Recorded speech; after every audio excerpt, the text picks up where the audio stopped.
और समय अंतराल में पुनः आमंत्रण होगा आपको। और बिना वक्त लिए मैं सीधे लिए चलूं राज्य स्तरीय मानस संगोष्ठी 2020 को। हमारी छोटी सी विनती को स्वीकार कर राज्य स्तरीय को अंतर राज्य स्तरीय मानस संगोष्ठी में परिवर्तित करने के लिए आशीर्वाद प्रदान किए हैं और हमारे बीच है। मैं इन पंक्ति के साथ आपको आमंत्रण दूं। जहां न तुलसी वृंद हो वह आंगन सुना लगता है, बिना भक्ति प्रभु राम के यह जीवन सुना लगता है। जहां न भौरा वास करे वह मधुबन सुना लगता है, बिना कोयल की कूक से यह उपवन सुना लगता है। शुभ आगमन पर आपके उत्साह दुगुना लगता है, उत्साह दुगुना लगता है। पूज्य महाराज जी श्री राजीव लोचन महाराज जी चित्रकूट धाम उत्तर प्रदेश से हमारे साथ सीधे जुड़े हुए हैं और लीजिए व्याख्यान माला में सादर आशीर्वाद प्रदान करने के लिए आमंत्रण है। लीजिएगा तालियों के साथ अभिनंदन करवा। जय श्री राम।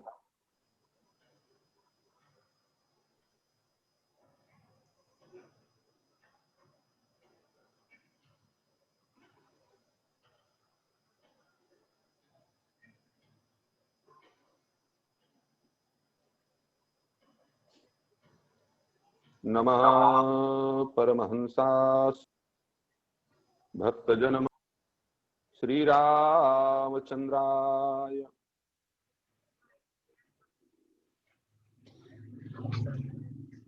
प्रहलादना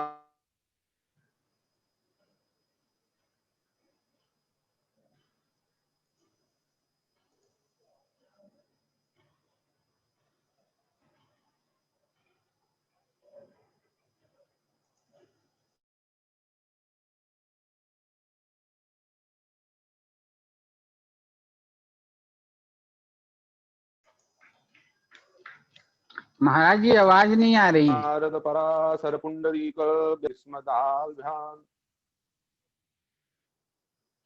सतैरपि मुच्यते सर्व पापेभ्यो मोक्षयिष्यामि मा शुचः। सुवर्णकूटं रजताम्रकूटं माणिक्यकूटं मणिरत्नकूटम् अनेककूटं बहुवर्णकूटं श्रीचित्रकूटं शरणं प्रपद्येत।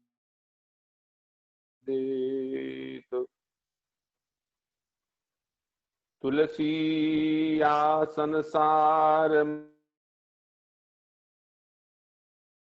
में भजली जय रघुबीर, श्वास शरीर कसते तीर। सियावर रामचंद्र भगवान की जय, श्री अयोध्यानाथ भगवान की जय, श्री कामदानाथ भगवान की जय, श्री चित्रकूट धाम की जय। नमः पार्वती पतये हर हर महादेव। जय जय श्री सीताराम, जय जय श्री राधे श्याम। असंख्य गुणगण निलय, कोटि कोटि कंदर्प दर्प कमलीय, जगदाधार प्राणाधार सर्वाधार सर्वेश्वर भगवान श्री सीताराम के मंगलमयी पादार बिंदु में अनंत कोटि साष्टांग दंडवत प्रणिपात निवेदित करते हुए नित्य सत्संग के रसिया, राम कथा के अनन्य रसिया, प्रबल प्रभंजन कुमार श्री हनुमंत लाल जी महाराज के मंगलमयी पाद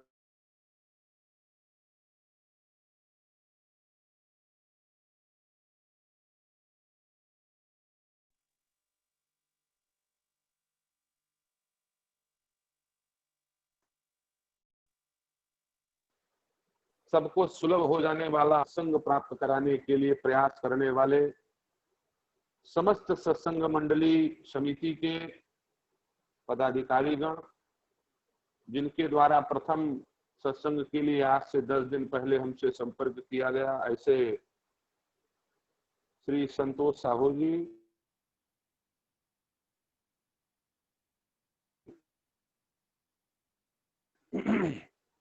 साथ ही साथ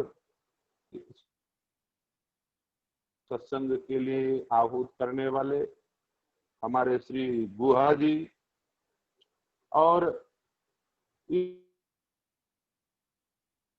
इस ग्रुप के माध्यम से करके दिव्य सत्संग का लाभ विभूतियां आप सभी आज केवट प्रसंग के विषय पर चित्रकूट धाम से हमारे द्वारा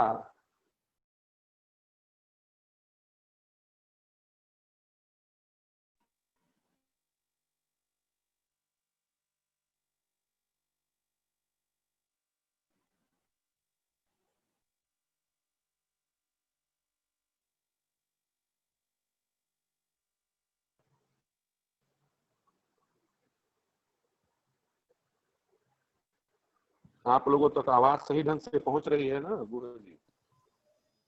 बीच बीच में रुक जाती है महाराज। हेलो हेलो, अच्छा, बीच बीच में आवाज रुक जाती है, बीच बीच में। तो हमारे यहाँ तो मोबाइल का नेटवर्क पूरा है, बाकी जो दिक्कत आ रही है क्या किया जाए बताएं फिर आप। नहीं, आप रहिए ना, कंटिन्यू रहिए, देख रहे हैं यहाँ से जी। अच्छा,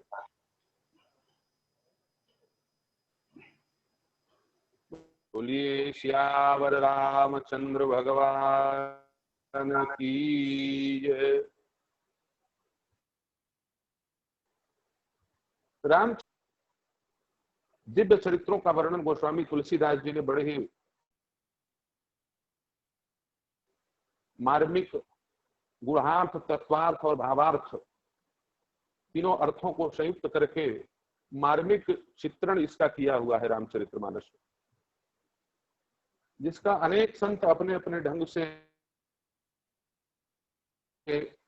अपने अपने शैली के द्वारा अपने अपने मति गति अनुसार वर्णन करते रहते हैं।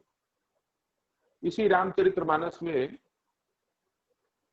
चूंकि मैं इस समय एक ग्रामीण पर क्षेत्र में बैठा हूं और ग्रामीण पर क्षेत्र की चर्चा करने का विचार मेरे मन में आया, इसलिए मैंने कहा ग्रामीण पर क्षेत्र से जुड़े हुए भगवान के कई भक्त हैं, जिनमें से निषाद राज गोहे का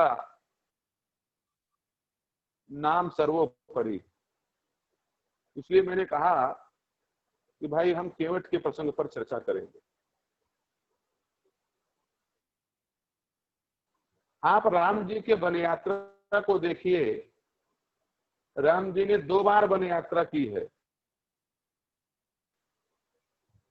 विश्वामित्र के आग्रह पर वन को गए हैं, जहां पर विश्वामित्र जी महाराज आकर करके राम जी से, दशरथ जी से प्रार्थना करते हैं, निशिचर निकर सतावे मोही मैं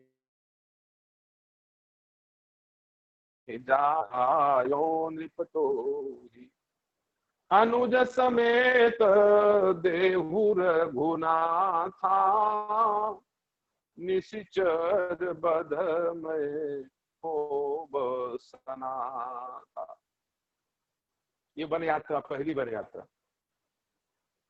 विश्वामित्र जी के आग्रह पर दशरथ जी ने राम और लक्ष्मण दोनों भाइयों को विश्वामित्र जी को ताड़का वध के लिए, मारी सुबाहु इत्यादि दुष्ट दैत्यों के संहार के लिए, मुनियों को निर्भय निष्कंटक करने के लिए वनवास जाने का आदेश दिया है।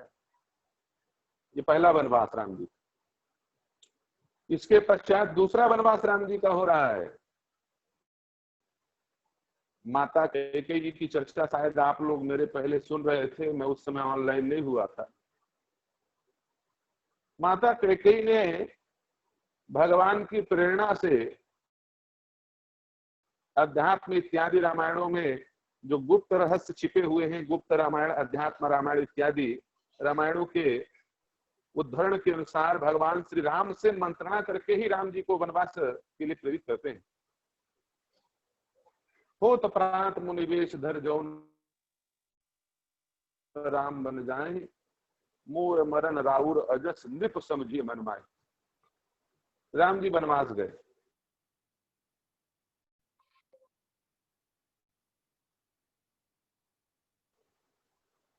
गए और दोनों बार राम जी को वनवास में बड़ी बड़ी पुरियों, पुरियों माने शहर, महानगर मिले, लेकिन राम जी उन नगरों को देख करके उतने प्रसन्न नहीं हुए जितना कि बीच में पड़ने वाले गांवों को देख करके प्रसन्न हुए। सबसे पहली बात विचारणी यह है कि राम जी कौन से शहर को छोड़ के जा रहे हैं। राम जी वनवास में जा रहे हैं तो कौन से नगर को छोड़ के जा रहे हैं। ये नगर साधारण नहीं है। आज आप लोग रायपुर को बहुत बड़ा शहर मानते हो, किसी रायपुर वासी को कहो कि चलो भाई आप रायपुर छोड़ करके जंगल चले जाइए, कुछ दिन जा करके जंगल सफारी में रहिए, बोलेगा आपका दिमाग खराब हो गया है, हम इतने बड़े महानगर राजधानी को छोड़ करके जाएंगे। एक छोटे से राज्य की राजधानी है रायपुर।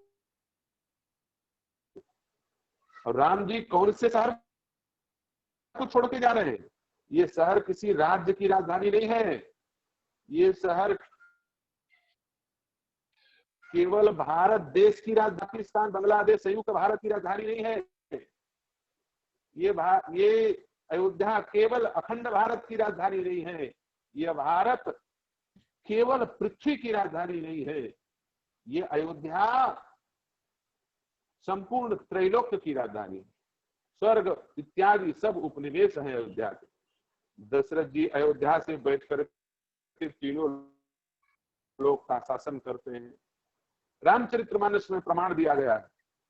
गोस्वामी जी कह रहे हैं, दशरथ धन लगी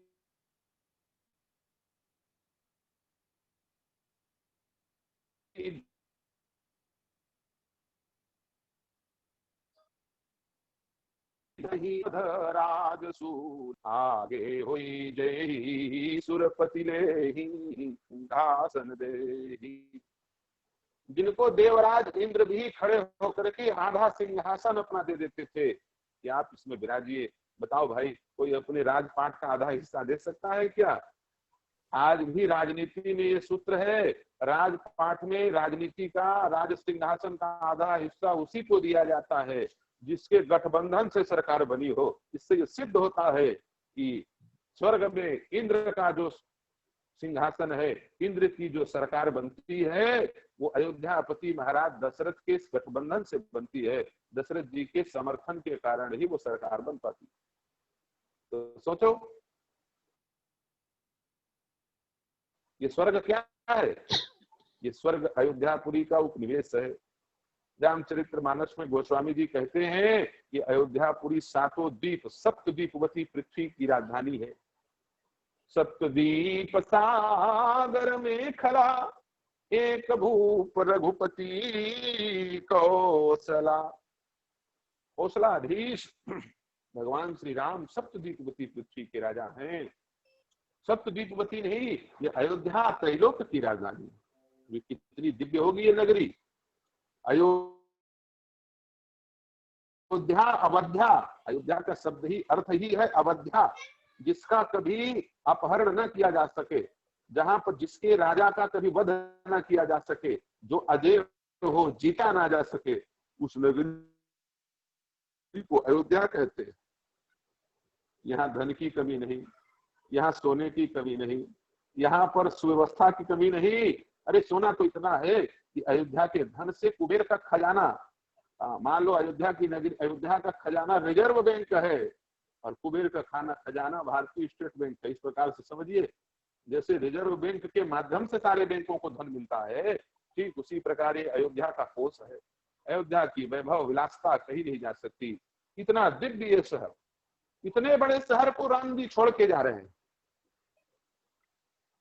साधारण व्यक्ति जाता तो रोते हुए जाता, लेकिन राम जी महाराज मुस्कुराते हुए जा रहे हैं। कैसे मुस्कुराते हुए? मन मुस्काही भानुकुल भानु राम सहज आनंद निधान।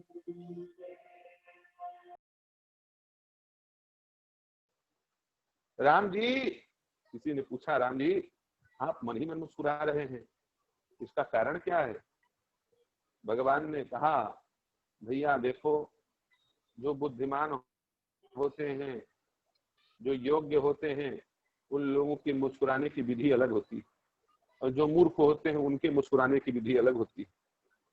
जो अधम व्यक्ति होता है, अधम निर्लज्ज व्यक्ति होता है, वो अट्टहास करके हंसता है। रावण कैसे हंसता है आप लोग देखे होंगे रामलीला में, और रामलीला ना देखे हो तो रामचरितमानस में देख लेना। गोस्वामी जी कह रहे हैं, बिहसा नारी बचन सुन काना, अहो मोह महिमा बलवाना। नारी के वचन को सुन करके ये रावण बेहस पड़ता है, ठाका लगा के हंसता है। ये राक्षसों के हंसने का तरीका है। आप लोग रामलीला भी देखे होंगे, रामलीला में राक्षस कैसे हंसते हैं, हा हा हा हा, ठहाका लगा के हंसते हैं। ये अधम व्यक्ति के हंसने का परिचायक है, अधम व्यक्ति होने का परिचायक है। और जो मध्यम व्यक्ति होता है वो दांत निकाल के हंसता है, बत्तीसी निकाले रहता है। और जो उत्तम होता है वह व्यक्ति होठ से मुस्कुराता है। लेकिन परमात्मा तो उत्तमोत्तम है, इनसे उत्तम कौन होगा? भगवान कैसे हंसते हैं? भगवान तो मन मुस्का ही भानुकुल भान राम सहज आनंद निधान। ये राम जी के मुस्कुराने का तरीका।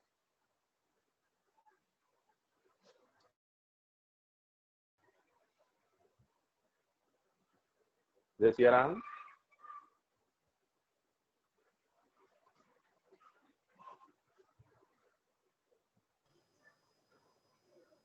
जी गुरुदेव, आवाज आ रही?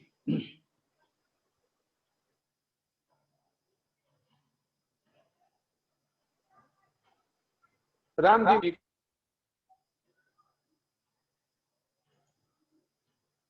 का मुस्कुराना आगे जाकर के जैसे किस कारण से हुआ, आगे हम आपको बताएंगे। राम जी जैसे अयोध्या छोड़ के निकले, तो क्या एक पुरी छोड़ के निकलने के बाद उनको कोई दूसरी पुरी नहीं मिली क्या? मिली, बड़ी दिव्य पुरियां मिल रही है राम जी को।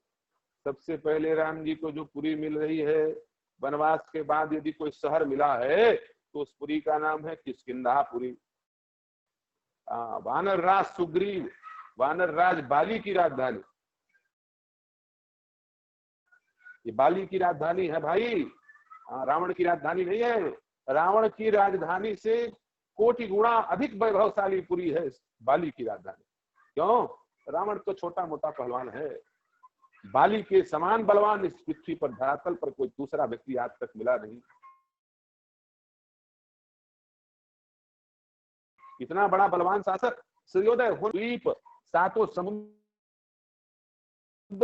समुद्र के जल को ले जाकर के भगवान सूर्य को अर्पित करता था यह बाली, उसके बाद आकर के जलपान किया करता था। इतना बड़ा बलवान बाली। तो इसकी राजधानी है किष्किंधा, कर्नाटक। तो सोचिए वो पुरी कैसी होगी। लेकिन उतनी बड़ी पुरी राम जी ने देखा ही नहीं, उस पुरी को जीत लिया। ऐसे जीता, बोले वहां के शासक को मार दिया, बाली का राम जी ने वध कर दिया। विविध भांति होई लड़ाई, बिटप ओट दे खैर घुराई, तब तपि राम कठिन सर मारा, पर धरनी कर घोर चिकार। जैसे मारीच को मारा था वैसे ही राम जी ने एक खींच करके बाण मारा सुग्रीव को, बिकल परा महिसर के लागे, पुनि उठ बैठ देख प्रभु आगे। बाली को मार दिया।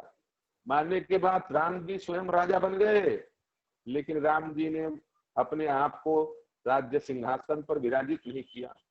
सुग्रीव को राज तिलक दे दिया, जाओ तुम सुग्रीव सिंहासन पर बैठो।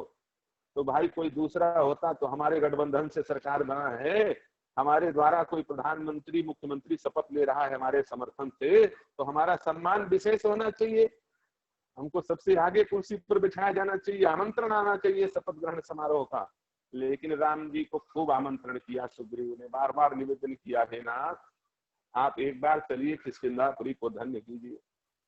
लेकिन राम जी ने कहा, बोले हे कपिराज, पिता बचन मैं नगर न आवो, पिता बचन मैं सुनऊ हरि सा, पूरन जाऊं 10-4 बरिसा।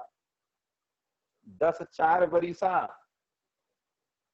क्या कहा? 10-4 बरिसा। हे सुग्रीव, हरीसा माने, हरि माने बंदर, हरीसा माने बंदरों का राजा, हरि ईश वानरों का वानराधीश। हे वानराधीश सुग्रीव, मैं पिताजी के वचनों के कारण 10-4 10-4 बराबर 14 वर्ष तक मैं किसी नगर में नहीं जा सकता। हाँ देखियो, जाने का मन नहीं है भगवान का किसी पुरी के अंदर, किसी शहर के अंदर, तो कैसे बोल रहे हैं? पहले 10 को कहा, बाद में 4 को कहा। और माता जी को जब राम जी अयोध्या से निकल रहे थे तो कौशल्या भैया ने पूछा, बोले राम कितने दिनों तक वन में रहना है? तो राम जी कहते, माँ बरस 4-10 विपिन बसी, करी पितु पचन प्रवान, आय पाय पुनि देखी हूँ, मन जन कर से मलान। हे माँ 4-10, पहले 4 को कर दिया, 10 को बाद में कर दिया। माँ का हृदय कोमल है। माँ यदि पहले सुन लेगी कि राम 10 साल के लिए बन जाने वाला है, तो हो सकता है हृदय में कोई आघात न पहुंच जाए, कौशल्या मैया दुखी न हो जाए। इसलिए राम जी बड़ी मृदुल वाणी का प्रयोग करते हैं और पहले शब्द बोलते हैं 4। तो कौशल्या मैया समझती है, हाँ 4 साल के लिए, फिर 4 महीने के लिए जा रहे हैं। लेकिन नहीं, राम जी ने चतुराई से माँ से असत्य भी नहीं कहना है। राम जी ने कह दिया, बरस 4-10 विपिन बसी, करी पितु बचन प्रमाण। और इधर सुग्रीव बलवान है, अरे बाली जैसे धुरंधर का लात खा के जिंदा है, कितना मजबूत आदमी होगा। एक मुक्का मारा बाली ने, बाली के मुक्का को सुग्रीव बोलता, महाराज काल है, वज्र के समान मुक्का मारता है। वज्राघात खा करके भी जो व्यक्ति जीवित हो तो साधारण है? 10,000 हाथियों की ताकत सुग्रीव के अंदर था। कठोर व्यक्ति है, बलवान व्यक्ति है, समर्थवान है। इसलिए राम जी समझ रहे हैं इनको कोई दिक्कत नहीं है। और इनके दिल में तो कोई और बात है। यदि हम होते तो हम कहते कि 4-10, लेकिन हम तो इनके दिल में है नहीं। सुग्रीव के दिल में तो है, नाथ मोही मारे से अति भारी, हरली से सरबस अरुनारी। धन संपत्ति ऐश्वर्य और नारी ही इनके हृदय में है, तो इनको क्या फर्क पड़ता है? 10 कहें, 4 कहें, चाहे 100 कहें, चाहे 1400 साल के लिए कह दें, इनको कोई फर्क नहीं पड़ेगा, क्योंकि इनका हृदय तो, इनका दिल तो लगा हुआ है नारी में, इनका दिल तो लगा है संपत्ति में। इसलिए राम जी कहते, पिता वचन मैं सुनऊ हरि सा, पुर न जाऊं 10-4 बरिसा। 10-4 14 साल के लिए बन नहीं जाऊंगा। किष्किंधापुरी का परित्याग कर दिया, आगे चले लंकापुरी आई। लंकापुरी साधारण नहीं है, हाँ बड़ी कुबेर के द्वारा बसाई हुई नगरी है, बड़ी दिव्यपुरी है। ऐसे दिव्यपुरी को कौन नहीं चाहेगा भोगना। लेकिन राम जी लंकाधिपति का वध करते हैं, रावण इत्यादि समस्त निशाचरों का वध करते हैं। संकल्प किया है, निश्चरहीन करो मही भुज उठाए प्रणकीन, सकल मुनिन के आश्रम ही जाए जाए सुखदीन। निश्चरों को मारने का फल किया है। इसलिए सब राक्षसों को, जो जिनके हृदय में राक्षसी विचारधारा है, उन राक्षसों का वध करके राम जी स्वयं राजा नहीं बने।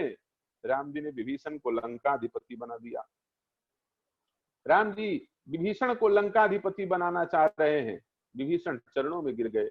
विभीषण ने कहा, प्रभु आप मेरे राज तिलक में नहीं रहेंगे तो मेरा राज तिलक अधूरा रह जाएगा, इसलिए प्रभु आप मेरे राज तिलक में चलिए। राम जी ने कहा, हे लंकाधिपति विभीषण, आपका राज तिलक तो हो ही गया है, समुद्र के किनारे जल से मैंने जल तिलक करके आपका लंकाधिपति पद पर अभिषेक कर दिया है।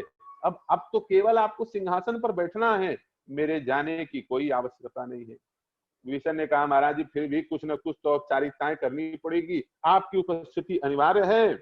राम जी ने कहा, पिता बचन मैं नगर न आवो, आप सरिस कपि अनुज पठावो।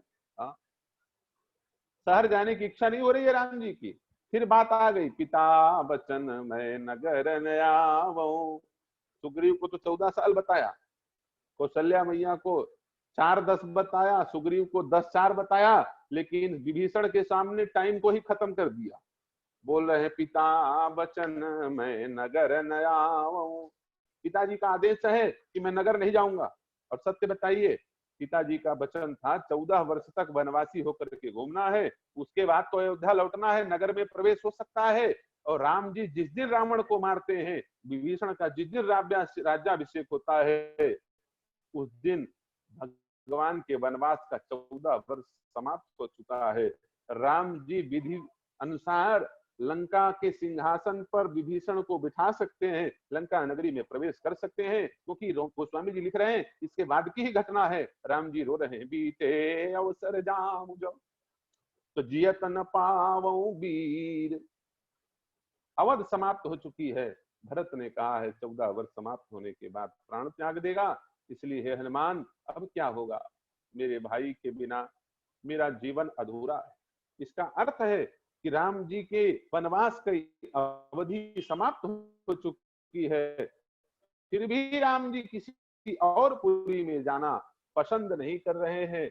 राम जी कह रहे हैं, पिता बचन मैं नगर न आवो, आप सरिस कपि अनुज पठाओ। हे लंकाधिपति, मैं नगर में नहीं आ सकता, लेकिन आपको मेरी उपस्थिति ही चाहिए, तो ये मेरा अनुज लक्ष्मण और कपिराज सुग्रीव हनुमान इत्यादि जाकर के मेरे प्रतिनिधित्व को स्वीकार करके आपको मेरी उपस्थिति का फल प्रदान करेंगे और सिंहासन पर बिठाएंगे। कहने का अर्थ यह है, लंकापुरी पड़ी, किष्किंधापुरी पड़ी, और तो और क्या कहें, ससुराल सबको अच्छा लगता है भाई, इधर मिथिलापुरी पड़ी, लेकिन सारी पुरियां एक गांव के सामने में बेकार हो गई। राम जी सब जगह मंद मंद मुस्कुरा रहे हैं, हाँ, मिथिलापुरी में तो हंसना भी बंद कर दी। हाँ, कई सारी सरहद देख करके उपहास न करने लग जाए, अरे दामान बाबू तो बड़े रसिया हैं, कृष्ण कन्हैया तो देख देख के हंसते हैं, दांत निकाल निकाल के हंसते हैं, मुंह फाड़ फाड़ के हंसते हैं, क्योंकि उनके ससुराल ही ससुराल भरा है, संसार में उनका घर है ही नहीं। 16,108 जिनकी पत्नियां हो, पूरे विश्व में ससुराल ही तो होगा, वो ससुराल ही में रहते हैं, लेकिन राम जी का ससुराल केवल एक मिथिलापुरी और घर है अयोध्या। तो राम जी घर में तो ठहाका लगा के हंस सकते हैं, लेकिन मिथिलापुरी है भाई, वहां तो सामान्य मुस्कुराना भी, तो राम जी मुस्कुरा नहीं रहे, बिल्कुल अकड़ के चलते हैं। और मान लो थोड़े ढीले पूले होते हैं तो लक्ष्मण जी बगल से कोच देते हैं, बोलते हैं भैया ससुराल है, ज्यादा लुझुड़ पुझुड़ नहीं करना, नहीं तो सालियां खोपड़ी में चढ़ जाएंगी, सारे जो हैं हमारे जितने सब बाल नोच डालेंगे।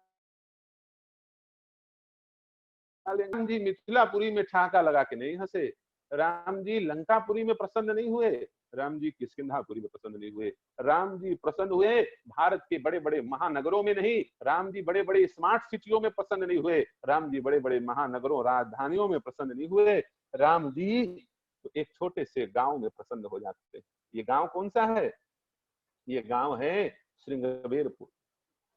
परमात्मा राम की दृष्टि में शहर महत्वपूर्ण नहीं है, हमारे देश के जनमन नायक भगवान राम की दृष्टि में शहर महत्वपूर्ण नहीं है, स्मार्ट सिटी महत्वपूर्ण नहीं है, स्मार्ट गांव महत्वपूर्ण। यदि देश को विकसित बनाना है, राष्ट्र में रामराज्य लाना है, तो राम जी के सिद्धांत में चलना पड़ेगा। राम जी गांवों को देख करके प्रसन्न होते हैं, ग्रामीण संस्कृति को पसंद करते हैं, प्रसन्न होते हैं। राम जी शहरी पद्धति, शहरी रहन सहन को कभी भी स्वीकार नहीं करते। एक छोटा सा गांव श्रृंगवेरपुर, और छोटे से गांव में एक अनपढ़ आदमी केवट, केवट की भाषा बड़ी विचित्र है। पहले भगवान जो अचिंत्य हैं, अनंत हैं, जिनके रहस्य को विधि ब्रह्मा इत्यादि नहीं जान सकते हैं, शंकर जी नहीं जान सकते हैं, उनको चैलेंज दे देता है। मांगी नावन केवट आना, कही तुम्हार मरम में जाना। जिनके मरम को, भेद को बड़े बड़े विद्वान योगेंद्र मुनेन्द्र नहीं जानते, उनको चैलेंज करता, मैं आपका मरम जानता हूं। भगवान बोले हाँ भैया, तुम गांव वाले सब मरम जान सकते हो, क्या मरम जानते हो? केवट कहता है प्रभु मुझे आपका मरम पता है। मानुष्य करन मूरी कछु आई, आपके चरणों में चरण कमल रज कह सब कई। आपके चरण कमल का जो रज है उसको मैंने सुना है ये कहीं स्त्री बनाने की कोई औषधि। इसलिए देखिए, आपने मुझे बुलाया नहीं और न मैंने आपको बुलाया, लेकिन आप यहाँ चल करके आए हो। आपको निश्चित ये बात है, जिसमें बहुत सारे लोग अर्थ निकालते हैं, मांगी नाव न केवट आना। राम जी ने नाव नहीं मांगा, केवट आया, और राम जी न केवट ने बुलाया, राम जी आए। भाई ये बात सही है, राम जी ने केवट को नहीं बुलाया और केवट ने राम जी को नहीं बुलाया। राम जी तो सहसा चले आ रहे थे और केवट वहीं खड़ा हुआ था। केवट का धंधा ही है नाव चलाना। तो ये बिल्कुल तुलसीदास जी ने सही लिखा है, न राम जी ने केवट को बुलाया न केवट ने राम जी को बुलाया। मांगी नाव न केवट आना, कही तुम्हार मरम में जाना। मरम क्या है? तुलसीदास जी स्पष्ट लिख रहे हैं, मरम यह है कि आपके चरणों के रज महाराज, उस रज की बड़ी विशेषता है। उस रज का स्पर्श प्राप्त करके पत्थर से स्त्री बन गई। तो महाराज मेरा तो ये छोटा सा नौका है, मेरी छोटी सी नौका है, इस नौका में तो लकड़ी लगी हुई, पाहन ते न काट कठिनाई, महाराज बाट परे मोरी नाव उड़ाई। पत्थर से ज्यादा कठोर लकड़ी नहीं होती है, यदि चरण में पड़ जाए तो बड़ी स्थिति गंभीर हो जाएगी। देखिए, एक छोटे से गांव में अंदर राम जी प्रवेश कर गए, बड़े बड़े शहरों में प्रवेश नहीं कर रहे हैं। बड़े बड़े शहरों के, राजधानी के, देश के राजाओं से राम जी उतनी गंभीरता से चर्चा नहीं कर रहे, उनकी बात नहीं सुन रहे हैं, उनसे कन्नी काट रहे हैं, पल्ला झाड़ रहे हैं, कह रहे हैं कि भाई बरस 4-10 विपुन बसी कर पितु बचन प्रवान। कह रहे हैं पिता वचन तजिराज उदासी, दंडक बन विचरत अवनाशी, पिता वचन में नगर न आवो।